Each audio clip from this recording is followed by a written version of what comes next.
اعوذ باللہ من الشیطان اللعین الرجیم بسم اللہ الرحمن الرحیم الحمد للہ وکفا وسلام علی عبادہ الذین اصطفا اما بعد بسم اللہ الرحمن الرحیم۔ ناظرین، میں ہوں آپ کا میزبان علی اصغر حیدری اور آپ دیکھ رہے ہیں دینی سماجی رفتار۔ دینی سماجی رفتار آپ کا ویکلی محبوب لائیو پروگرام ہے جس میں ہفتے بھر سوشل میڈیا پر ہونے والی دینی سماجی سرگرمیوں کا جائزہ اور اس پر بے لاگ بے لپیٹ تبصرہ۔ تو ناظرین، گزشتہ ہفتے دینی سماجی رفتار میں ہم نے آل انڈیا مسلم پرسنل لا بورڈ کے حوالے سے گفتگو کی تھی۔ اس ہفتے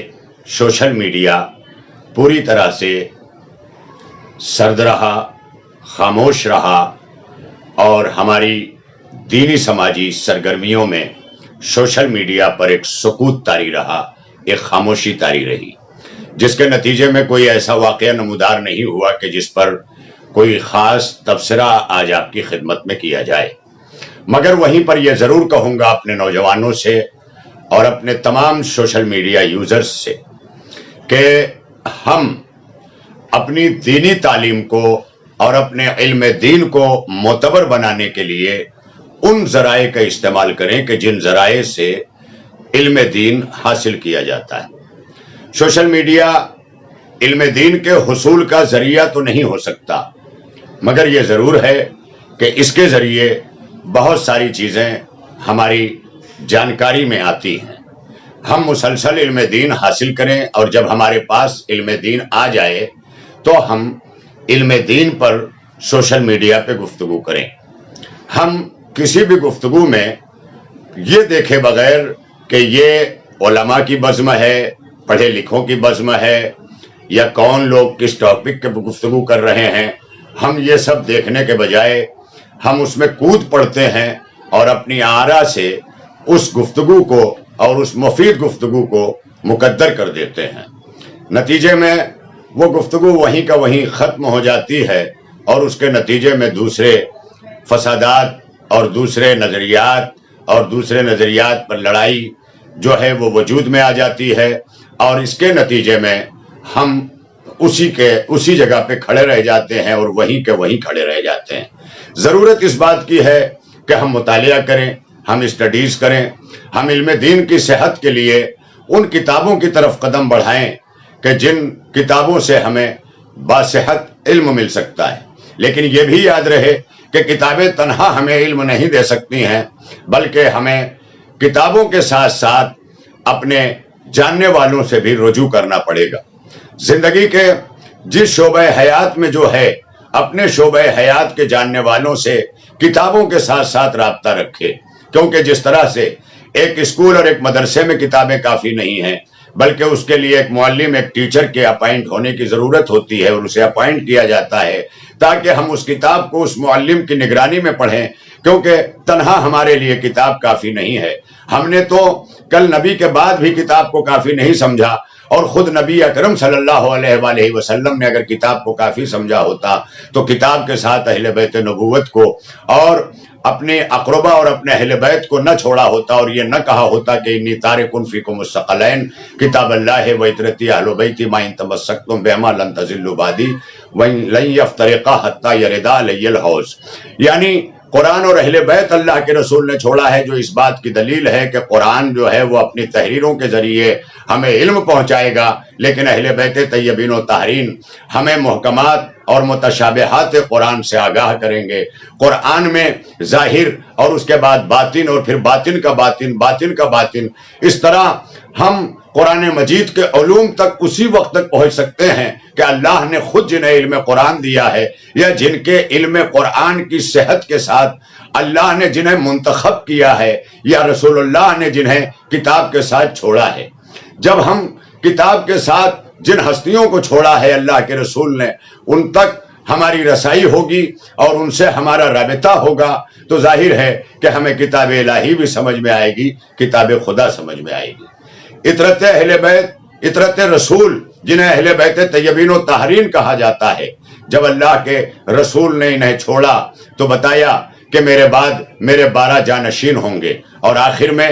12واں جانشین پردہ غیبت میں جس وقت چلا جائے گا اس وقت ہمارے جانشین بتائیں گے کہ ہمارے علوم کا سرچشمہ کیا ہے۔ ظاہر ہے کہ جس طرح اللہ کے رسول دنیا سے نہیں جاتے اس وقت تک جب تک اپنی جگہ پر اپنی جانشینی کا اعلان نہیں کر دیتے، اس وقت تک پردہ نہیں فرماتے ہیں، تو یہ کیسے ممکن ہے کہ زمانے کے امام پردہ غیبت میں جائیں اور امت کو اور اپنے چاہنے والوں کو اور ہدایت کے حاصل کرنے والوں کو وہ سرچشمہ نہ بتائیں کہ غیبت میں جس سرچشمے کی ضرورت، اگر غیبت امام میں وہ اخبار کافی ہوتے، جسے کہ منکرین تقلید کہتے ہیں، میں انہیں اخباری بھی نہیں کہتا، منکرین تقلید یعنی غیر مقلد طبقہ جو یہ بات کہتا ہے کہ ہمارے لیے اخبار معصوم یعنی احادیث معصومین کافی ہیں، تو ان کی بھی زبان اسی طرح سے ہے جس طرح رسول اللہ کے بعد مولا کائنات کو چھوڑ کر لوگوں کی صدا آئی کہ ہمارے لیے اللہ کی کتاب کافی ہے، اسی طرح امام زمانہ جل اللہ تعالی فرجہ الشریف کے غیبت میں جانے کے بعد اگر جو لوگ صدائیں دے رہے ہیں کہ ہمارے لیے کتاب اور اخبار کافی ہے، تو ان کے لیے میں یہ عرض کرتا چلوں کہ پھر گویا ان کی سیرت معاذ اللہ سیرت پیغمبر کے خلاف ہے۔ ارباب کرم، ارباب فکر و نظر، بہت سارے لوگ ہم سے جڑ رہے ہیں، سب کی خدمت میں علی اصغر حیدری کا سلام، اور ظاہر ہے کہ یہ سلسلہ مسلسل رہا۔ ہمارے بہت ہی دیرینہ دوست جناب محمد عباس صاحب بھی ہمارے کیلگری کینیڈا سے جڑے ہوئے ہیں، میں ان کا استقبال کرتا ہوں، اور آنے والے تمام ہمارے ہم علی والے کو دیکھ کر یہ یاد آیا کہ بھیونڈی عزاداری لائیو، جیسا کہ میں نے سوشل میڈیا پر آج کے پروگرام کا اعلان کیا تھا، اس میں بتایا تھا کہ سوشل میڈیا پر جو ہمارا یہ پروگرام ہوتا ہے، اس پروگرام کو آپ یوٹیوب چینل پر جسے گزشتہ 3 ایپیسوڈ کو آپ دیکھ رہے ہیں، انشاءاللہ آئندہ ایپیسوڈ کو بھی آپ بھیونڈی عزاداری لائیو یوٹیوب چینل پر دیکھ سکیں گے، لہذا آپ اسے شیئر بھی کرتے جائیں تاکہ دوسرے لوگ بھی اس سے زیادہ استفادہ کرتے جائیں۔ ارباب کرم، ارباب فکر و نظر، میں نے ابتدائی منزل میں یہ ہمیشہ کہا کہ ہمارے اس پروگرام کا مقصد جو ہے وہ کسی کی شخصیت کو مجروح کرنا نہیں ہے، بلکہ اس کے ذریعے اپنے نوجوانوں کو متوجہ کرنا ہے، اور نوجوانوں کو متوجہ اس لیے کرنا ہے کہ اس دور میں نوجوان کنفیوز ہیں، اس دور میں ہمارے نوجوان سوچ رہے ہیں کہ ہم علوم دین کا سرچشمہ کیا بنائیں، تو سوچنے کی ضرورت نہیں ہے۔ میں نے آپ کی خدمت عالی میں جس طرح سے عرض کیا کہ اللہ کے رسول صلی اللہ علیہ وآلہ وسلم نے جس طرح اپنی حیات طیبہ میں یہ اعلان کیا کہ انی تارک فیکم الثقلین، تو ثقلین یہ بھی بتا دوں کہ یہ برابر کے وزن کو کہتے ہیں، یعنی جب بھی یہ صدا آئے گی کہ دونوں برابر ہیں، تو اس کے لیے آپ کو اس طرح کی حدیث بھی لا کر کے رکھنا پڑے گی، اس طرح کی آیت بھی لا کے رکھنا پڑے گی۔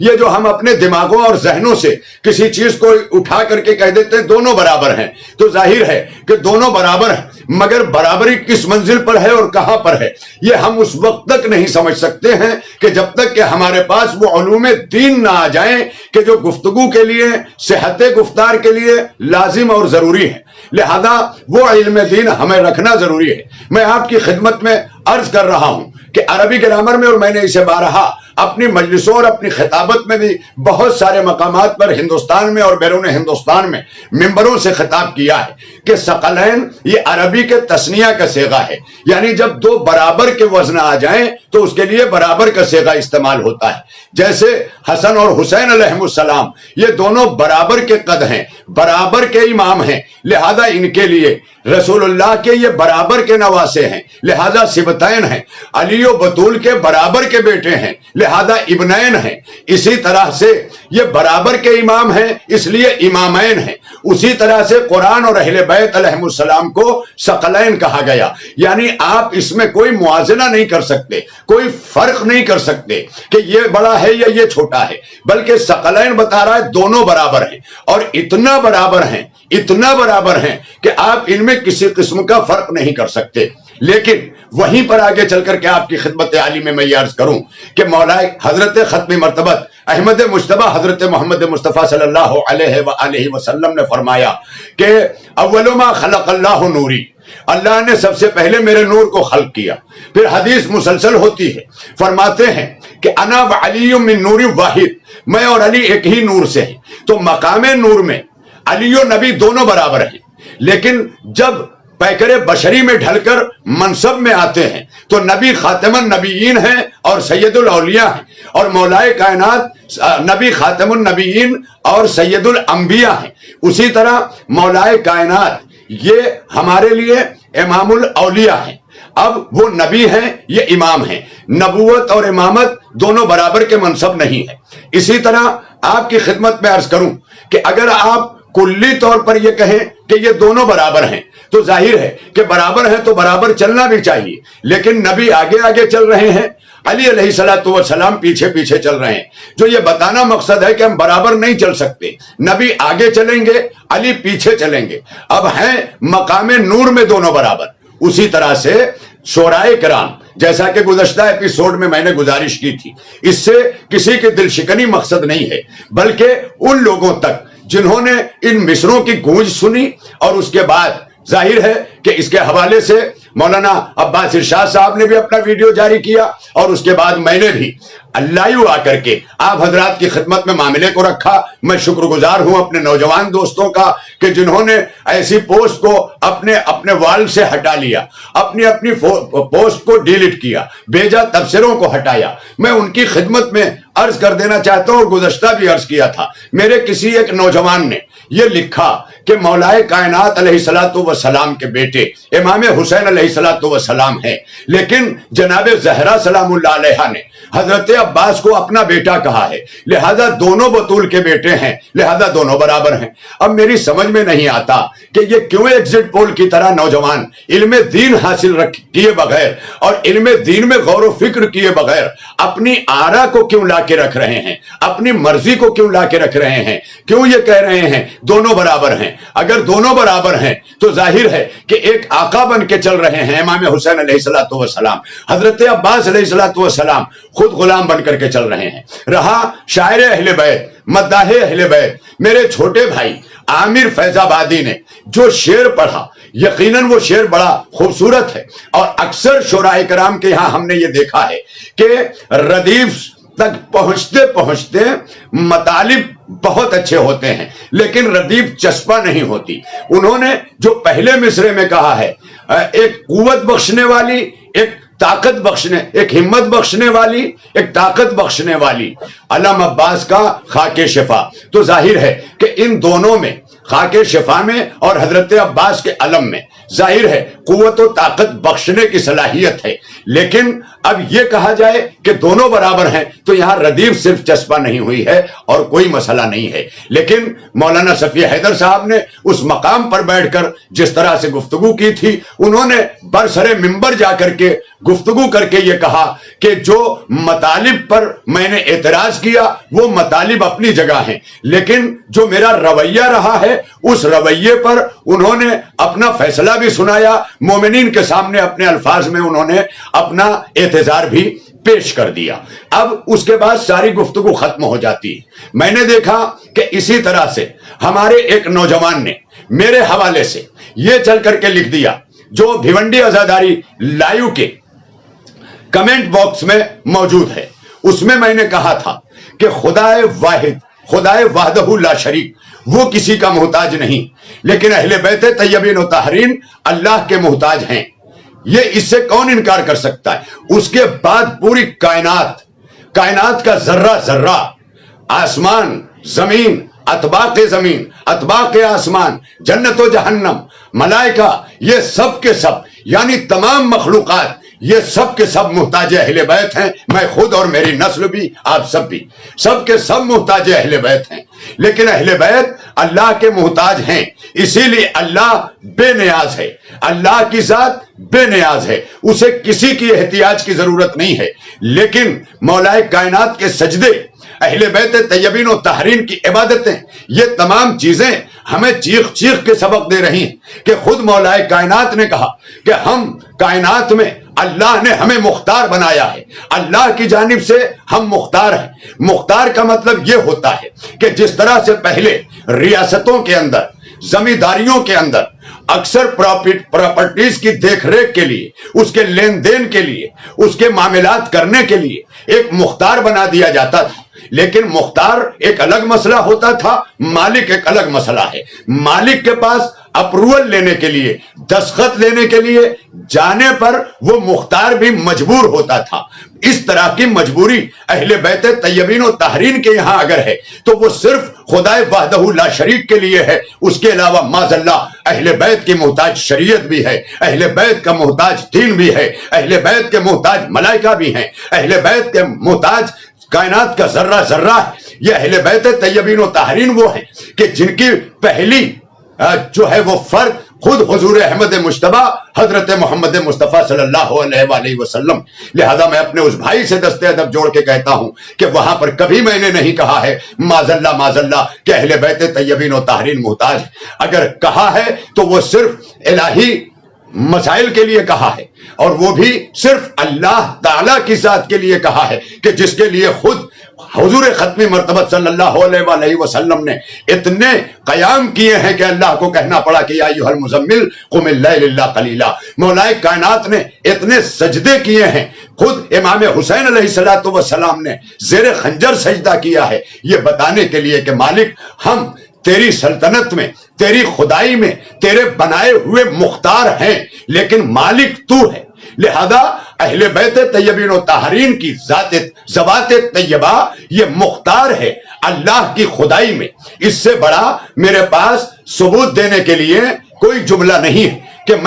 میرے جیسے ان پڑھ کے لیے، کم پڑھے لکھے کے لیے، حالانکہ میں نے ہمیشہ علماء کی تائید کی، مگر وہ علماء کہ جو علماء سو ہیں میں نے ہمیشہ ان سے برات کی، علماء حق کے ساتھ رہا ہوں، علماء حق کی نالین اور میرا سر، میں ہمیشہ اس چیز کو قبول کرتا ہوں، علماء حق سے اکتساب کرتا ہوں، آج بھی علماء حق کے آگے اپنے زانو ادب کو طے کرتا ہوں، اور ظاہر ہے کہ ان تمام تر گفتگوؤں کو آپ تک پہنچانے کے لیے میں یہ کرتا چلوں کہ آپ حضرات دین کے مسئلے میں جہاں علم نہ ہو، میں ہوں، آپ ہوں، کوئی ہو، وہ کسی چیز کو ٹھوک پیٹ کے برابر کرنے کی کوشش نہ کرے۔ رہا اس کا یہ سوال کہ میں نے آپ سے کہا کہ اکثر اس بات سے صاحبان ادب اتفاق کریں گے کہ اکثر ہمارے ہاں جب شاعری ہوتی ہے تو اس شاعری میں بہت عمدہ مطالب ہوتے ہیں، لیکن اکثر یہ شعر جناب عامر فیض آبادی صاحب کا مطلب کے اعتبار سے بہت ہی اعلیٰ شعر ہے،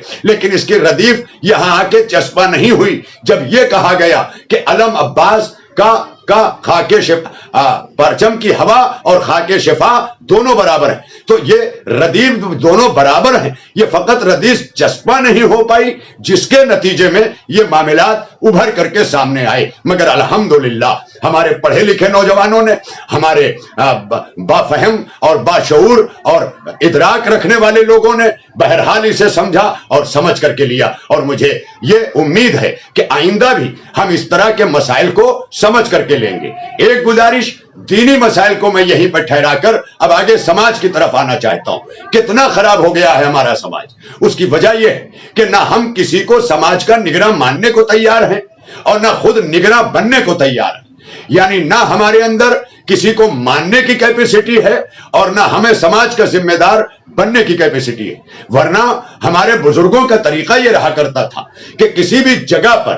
کسی بھی مقام پر، گاؤں میں، قصبے میں، شہر میں، علاقے میں کوئی مسئلہ پیدا ہوتا تھا، بزرگ اکٹھا ہوتے تھے، مسئلے کا حل وہیں پیش کر دیا جاتا تھا۔ ایسا نہیں ہے کہ کل دینی مسائل سامنے ابھر کر کے نہیں آئے، اختلاف نظر سامنے نہیں آئے، نظریاتی اختلاف سامنے نہیں آئے، یہ سب کل بھی سامنے آئے ہیں، لیکن کل سوشل میڈیا پہ ڈال کر گاؤں کے مسئلے کو عالمی نہیں بنایا جاتا تھا۔ میں نے ابھی اپنی ایک وال پر فیس بک کی یہ لکھا بھی تھا، اور بہت سارے ہمارے دوستوں نے اسے لائک بھی کیا، کمنٹ بھی کیا، اور میں ہمیشہ اجازت دیتا ہوں لائک اور کمنٹ کی، لیکن شخصیتوں کو مجروح نہ کیا کریں، زبانوں کا صحیح استعمال کیا کریں، تاکہ کوئی کسی سے رابطہ کرنے میں شرمندگی محسوس نہ کر سکے۔ سب سے بڑی چیز یہ کہ جب بھی کوئی مسئلے ہو، میں نے اپنے چھوٹے بھائی برادر عزیز شاعر اہل بیت عامر فیض آبادی صاحب کو بھی رابطہ کیا، فون کیا، لیکن مولانا صفی حیدر صاحب سے نہیں کیا، برسوں سے میری گفتگو نہیں ہے، میں کوئی رابطہ میرا نہیں ہے، لیکن جب میں نے اس پر آپ کو اتنی ساری کتابوں کے ساتھ اور میں اپنے زبان سے پورے سوشل میڈیا پر اللہ کو حاضر و ناظر جان کے کہتا ہوں کہ میرا کوئی رابطہ نہیں ہے، میں کوئی ٹیلی فون بھی نہیں کرتا اور نہ ان کا کبھی کوئی ٹیلی فون آتا ہے۔ میں اپنے آپ میں ممبئی میں رہ کر کے جو خدمات ہو سکتی ہے وہ انڈیویجولی طور پر کرتا رہتا ہوں، یہ آپ سب پر ظاہر و باہر ہے۔ لہذا میں نے جب یہ باتیں کی اور اس کے بعد لائیو آیا، مولانا حجت الاسلام والمسلمین سید صفی حیدر صاحب مدد اللہ العالی نے بھی جو ہے وہ اپنے کمنٹ لکھے ہیں میرے لائیو آنے پر، جو اچانک میں آیا تھا اور جسے آپ نے بہت سارے مجھے حوصلے دیے اور اپنی اپنی پوسٹ کو ڈیلیٹ کر کے میری باتوں کی آپ نے تائید کی ہے۔ لہذا کوشش اس بات کی کیا کریں کہ جہاں کا جو مسئلہ ہو، بجائے موبائل ہاتھ میں لے کے اس مسئلے کو آگے فارورڈ کرنے کے، ہم اپنے گاؤں کے بزرگ اور علماء سے رابطہ کریں اور بیٹھ کر کے اس مسئلے کو حل کر لیں اور حل کر کے وہیں کا وہیں ختم کر دیں، تو نہ اتنے مسائل بڑھیں گے، نہ اتنے زیادہ باتیں سامنے آئیں گی، کیونکہ سارے معاملے ہر ایک تک سوشل میڈیا تک کے ذریعے پہنچانا ممکن نہیں ہو پاتا۔ کوئی 2 لائن پڑھ کے اپنا لکھ کے درد دل چلا جا رہا ہے، کوئی مکمل گفتگو نہیں سنتا، 2 گفتگو سن کر کے اپنی بات لکھ کے چلا جا رہا ہے، اور اس طرح سے گویا یہ ہے کہ جیسے ہر کوئی اپنا حق سمجھتا ہے کہ اس پر بولا جائے، اس پر کہا جائے، اس پر لکھا جائے، جبکہ پہلے ہماری تہذیبوں میں یہ رہا ہے کہ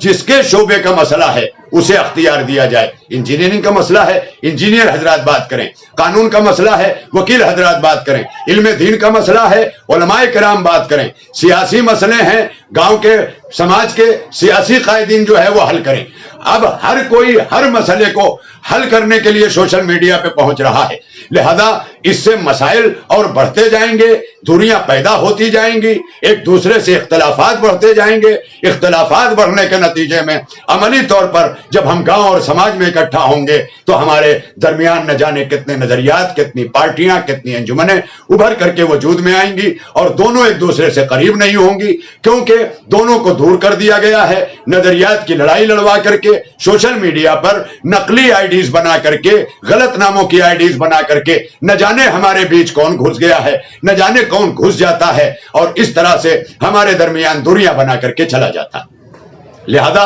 اس بات کا خیال رکھا جائے کہ آج میں نے جو لکھا تھا فیس بک بلاگ پر، وہ یہی لکھا تھا کہ ہمارے گاؤں، قصبوں اور شہروں میں مسئلوں کا حل نہیں ہے، لیکن سوشل میڈیا پر اسے عالمی بنانے کا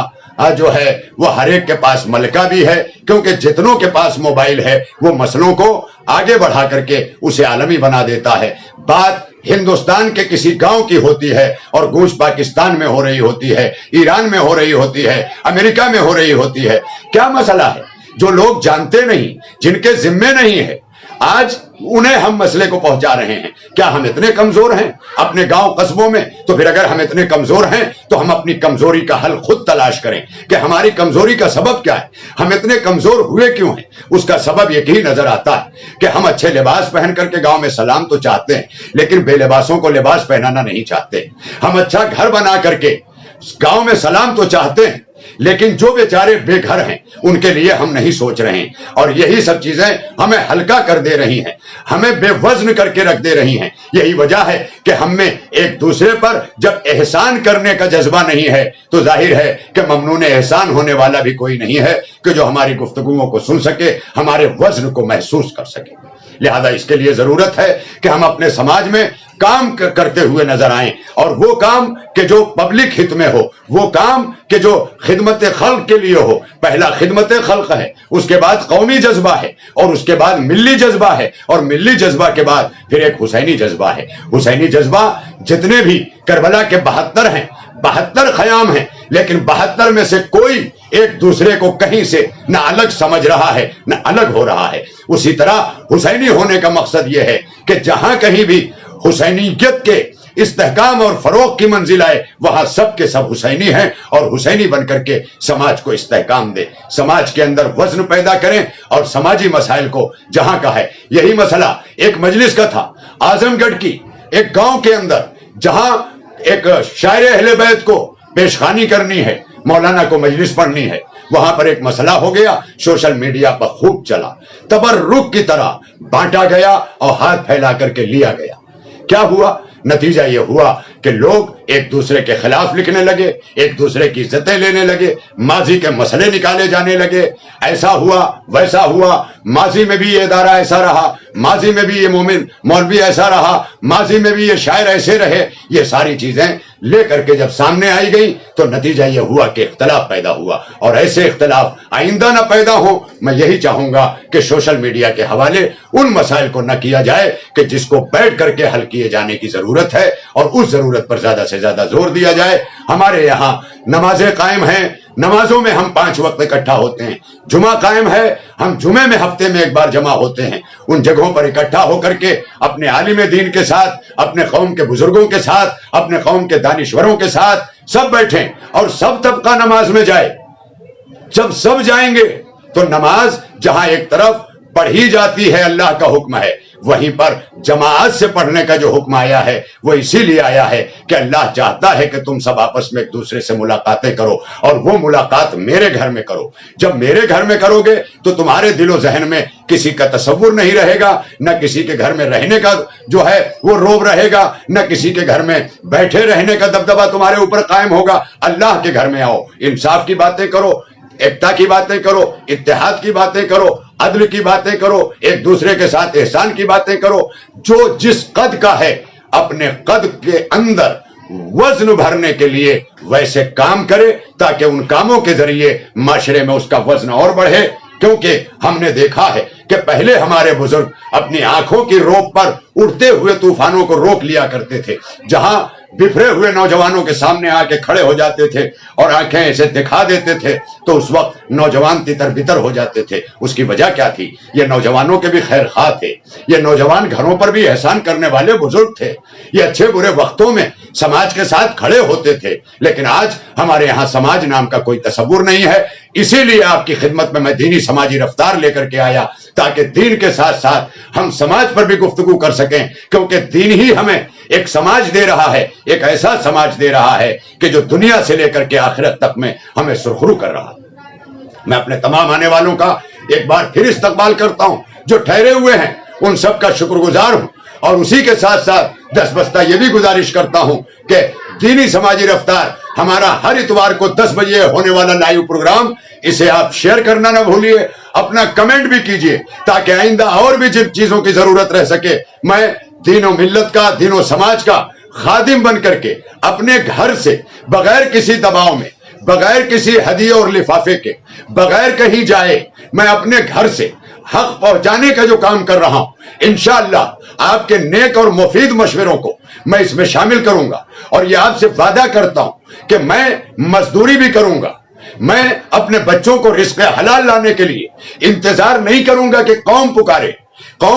نہ پکارے، میں اپنے منصب اور اپنی ذمہ داریوں کو پورا کرنے کے لیے حاضر ہو جاؤں گا، اور جتنے بھی حضرات جمع رہیں گے ان کی درمیان یہ خدمتیں کر کے جاؤں گا۔ ہاں اتنا ضرور ہے کہ اگر آپ نے اسے شیئر کر دیا تو آپ کی میرے ساتھ مدد شامل ہو جائے گی، آپ نے مفید مشورے دیے تو آپ کی مدد شامل ہو جائے گی، اور آپ سب کو میں اپنا مددگار تصور کرتا رہوں گا۔ ظاہر ہے کہ ایسے میں یہی چاہتا ہوں کہ آپ اس دینی سماجی رفتار کو مفید، کارآمد اور مفید تر اور ترین بنانے کے لیے ہمارے ساتھ جڑیں، زیادہ سے زیادہ ساتھ دیں، تاکہ بے لاگ بے لپیٹ یہ تبصرے ہوتے رہیں، اور آنے والے وہ نوجوان جو کنفیوز ہوتے ہیں کیونکہ انہیں تربیت دینے والا تو کوئی ہے نہیں، گھر کے اندر ہم پہنچے تو موبائل سے وابستہ ہو گئے، ٹیلی ویژن سے وابستہ ہو گئے، دوسری چیزوں سے وابستہ ہو گئے۔ آج نئی نسلیں جو آ رہی ان کو صحیح طور پر دین کی تربیت، تہذیب، معاشرت، یہ ساری چیزیں کون سکھائے؟ اور ایسے میں لازم ہے کہ ہم اس طرح سے مفید پروگراموں کو اپنے گاؤں میں بھی منعقد کریں۔ یہ لائیو تو فقط آپ سے جڑ جانے کا میرا ایک بہانہ ہے، ورنہ ہفتے میں ایک بار اس طرح سے جہاں بزرگ پہلے روز چارپائیاں لگا کر، کھٹیاں لگا کر، مسند لگا کر بیٹھا کرتے تھے، باہر بیٹھتے تھے، باہر بیٹھنے کا ایک نتیجہ یہ ہوتا تھا کہ ہر آنے جانے والے پہ نگاہ ہے، ہر ایک کی حرکت پہ نگاہ ہے، کون سا نیتا سماج میں کیا برائی پھیلا رہا ہے، کیا اچھے کام کر رہا ہے، بزرگوں کی نگاہ ہے، کون سا آنے والا نوحہ خان بچوں کو لے کر کے اچھے کردار دے رہا ہے یا ان کے ساتھ ٹائم پاس کر رہا ہے۔ وہ بھی بزرگوں کی نگاہیں ہوتی تھی. نتیجہ یہ ہوتا تھا کہ یہ ساری چیزیں اس وقت نہیں ابھرتی تھی. آج ہم اے سی لگا چکے ہیں, عالیشان گھر بنا چکے ہیں, اس گھر کے اندر بیٹھے ہوئے ہیں اور میڈیا کو ہاتھوں میں لے کر کے پوری دنیا کو تو دیکھ رہے ہیں, لیکن اپنی گلی پہ نگاہ نہیں, اپنے دروازے پہ نگاہ نہیں. کون سا سائل آیا اور چلا گیا, کون سا ضرورت مند آیا اور چلا گیا. سیکورٹی کیمرے ہیں, آیا تو تھا میرے یہاں. اپنے دشمنوں کو ذلیل کرنے کے لیے اسٹیٹمنٹ ہیں, آیا تھا میرے دروازے پہ, میں نے کھڑا نہیں کیا, میں نے کیمرے میں دیکھا. اس طرح کی جب گفتگویں ہوں گی تو ظاہر ہے کہ معاشرے میں آپ کا قد وزندار نہیں ہوگا, اور جب وزندار قد نہیں ہوگا تو باتوں میں وزن نہیں ہوگا, اور جب باتوں میں وزن نہیں ہوگا تو نتیجہ یہ ہوگا کہ کہیں بھی کچھ بولتے جائیے اس کا کوئی اثر مرتب نہیں ہوگا. دل سے جو بات نکلتی ہے وہ دل میں اترتی ہے, لہذا باتوں کو دل سے نکالیے, اور دل سے باتیں نکالنے کے لیے ذہن کے اندر علم کا ہونا, صلاحیت کا ہونا, اور جس سبجیکٹ پر, جس ٹاپک پر, جس شعبہ حیات پر زبان ہم کھول رہے ہیں, ہم اس کے کتنے جاننے والے ہیں, پہلے ہمیں اپنی حیثیت اور اپنی اوقات کو پہچاننا چاہیے, اور اس کے بعد اس پر لب کشائی کرنا چاہیے, ورنہ ذلیل ہونے کے لیے ہمیں تیار رہنا چاہیے. کیونکہ جو ہم نہیں جانتے اس پر گفتگو ہمیں ذلیل کر دیتی ہے. ہم دن رات تو پڑھتے ہیں وَتُعِزُّ مَن تَشَاءُ وَتُذِلُّ مَن تَشَاءُ, لیکن اس کا مطلب یہ ہے کہ کیا اللہ تعالیٰ جو ہے وہ مہربان معاذ اللہ نیتاؤں کی طرح ہے, جس کو جو چاہا نواز دیا, بادشاہوں کی طرح ہے جس کو چاہا سزا دے ڈالی, کوئی عدل نہیں, کوئی انصاف نہیں. اللہ کے یہاں ہر کام عدل کی بنیاد پر ہے. لہذا جب اس نے کہا قرآن کریم میں کہ وہ جسے چاہے عزت دے, وہ جسے چاہے ذلت دے, تو اس اللہ نے اپنے قرآن میں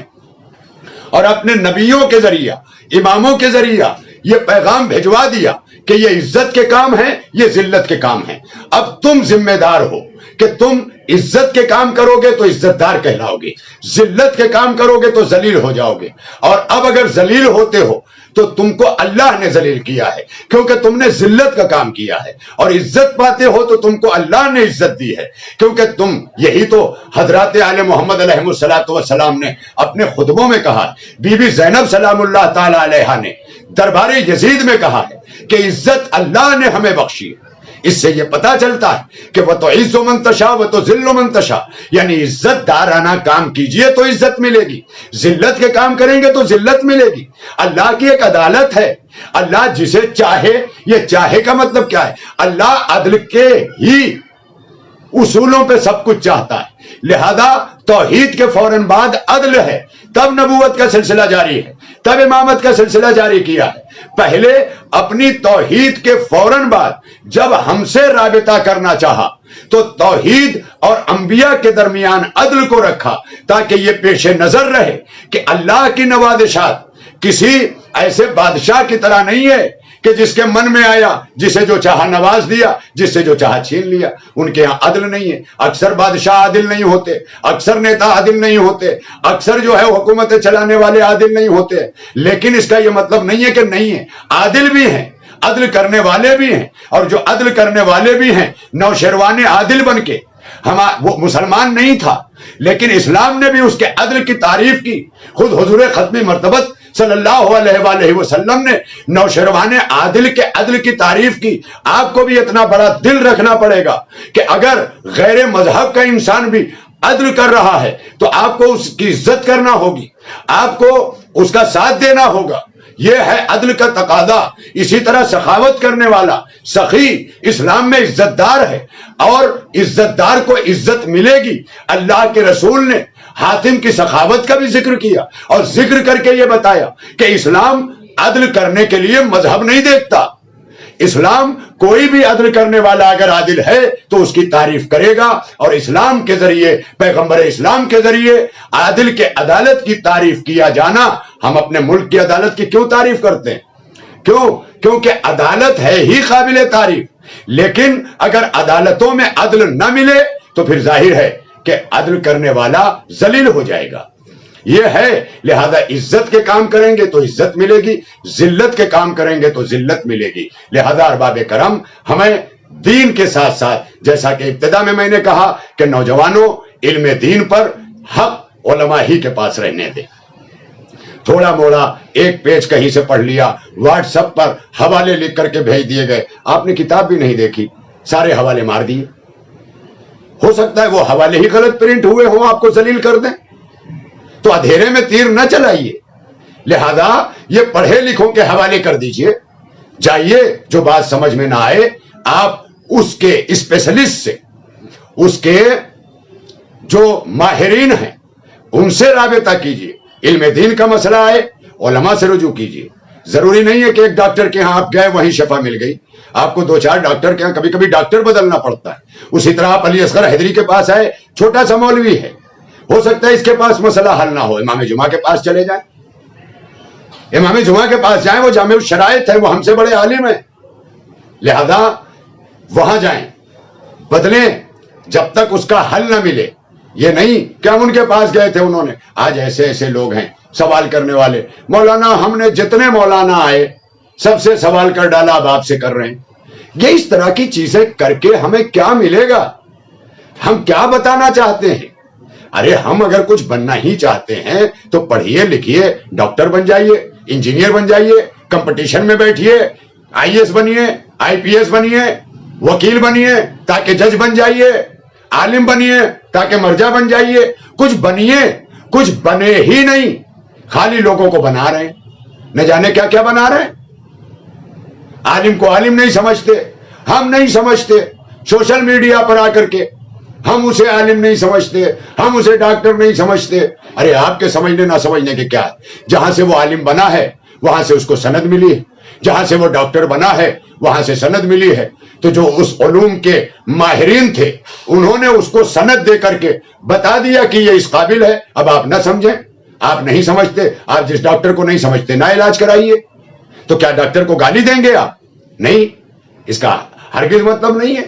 کہ اگر ایک ڈاکٹر کے آپ علاج نہیں کروا رہے ہیں تو ڈاکٹر کو گالی دینے کا حق نہیں رکھتے. اسی طرح سے اگر ایک عالم سے آپ مسئلہ نہیں پوچھ رہے ہیں تو عالم کو گالی دینے کا حق نہیں رکھتے. یہ سب وہ اصولی باتیں ہیں کہ جس کا سماج میں نافذ رہنا بہت ضروری ہے. اگر ہم نے اسے سماج میں نافذ نہیں کیا تو یقیناً ہم بہت بڑا خسارہ اٹھائیں گے, نقصان اٹھائیں گے. یہ تو ابھی سوشل میڈیا پر فقط ہم لے رہے ہیں. جس دن ہماری نئی نسلیں سوشل میڈیا کے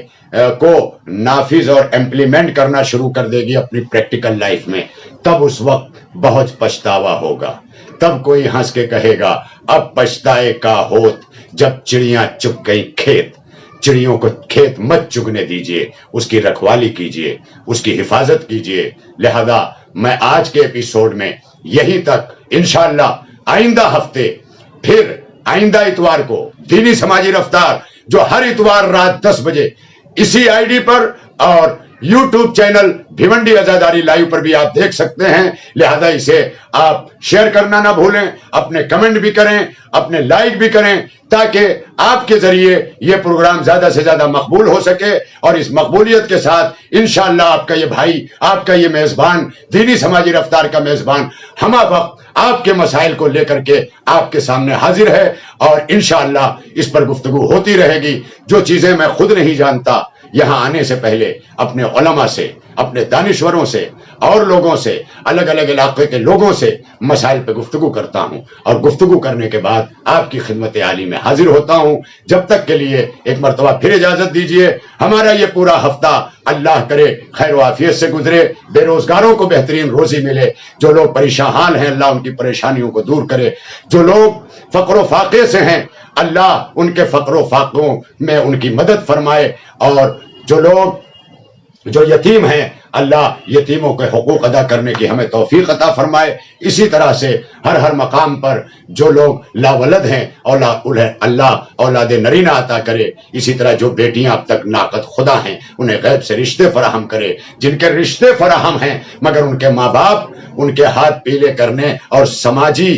تقاضوں کو پورا کرنے کے قابل نہیں ہیں, پروردگار انہیں غیب سے مدد فرمائے تاکہ بار گراں سے سبکدوش ہو سکے. اسی طرح سے علماء حق کا سایہ ہمارے سروں پہ باقی رکھے. ہم جیسے کم علموں کو علمی تشنگی بجھانے کے پروردگار غیب سے انتظام فرمائے اور ہمیں علم دین و دنیا سے مالا مال فرمائے. اسی کے ساتھ ساتھ خدمت عالی میں یہ بھی گفتگو ہے مولا, جہاں جہاں مریضان مرض ہیں تمام مریضوں کو شفائے کاملہ وہ عاجلہ عنایت فرمائے. دیگر ممالک میں بیٹھے ہوئے ہمارے لوگ جو کینیڈا, افریقہ، ساؤتھ افریقہ، ایسٹ افریقہ، ہر جگہ پر جہاں جہاں میرا جانا ہوا ہے، ہمارے یو اے ای میں، ہمارے خلیجی ممالک میں بہت سارے ہمارے نوجوان آج بیٹھے ہوئے ہیں اور مجھے بھی سن رہے ہوتے ہیں۔ میں تمام کا شکریہ ادا کرتے ہوئے، تمام جو سخاوت کرنے والے ہیں، اللہ آپ کے رزق میں برکت دے۔ آپ اپنے سماج کو دیکھیے، اپنے معاشرے کو دیکھیے، دیکھیے کہیں کوئی بھوکا تو نہیں تڑپ رہا ہے، کوئی بے روزگار اس لاک ڈاؤن میں ہے تو اس کی ضروریات کیا ہیں، کہیں کوئی بے لباس تو نہیں ہے،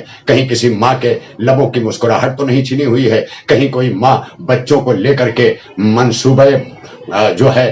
تو نہیں بنا رہی ہے، خودکشیوں کی طرف لوگ بڑھ رہے ہیں۔ یہ صدقہ ہے مجلس حسین ابن علی کا کہ ہماری قوم فاقوں پہ فاقے کر کے بھی کبھی غلط قدم نہیں اٹھاتی ہے، ورنہ ہم نے لوگوں کو دیکھا ہے کہ لوگ خودکشی کر لیتے ہیں، سوسائڈ کر لیتے ہیں، لیکن کربلا نے اتنا پرعزم بنا دیا ہے۔ لوگ پوچھتے ہیں نا کہ کربلا کا ذکر اس کی ضرورت کیا ہے؟ اس کی ضرورت یہی ہے کہ دنیا میں جہاں جہاں ذکر کربلا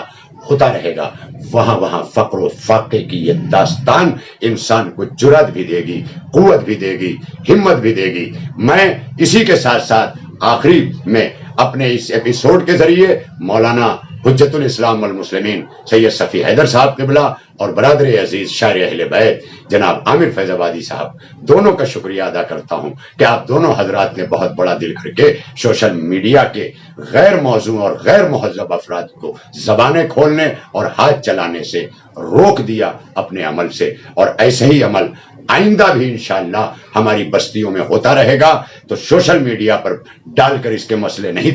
حل نہیں تلاش کیے جائیں گے، بلکہ جگہ پر اس مسئلے کا حل نکل آئے گا۔ اسی کے ساتھ آپ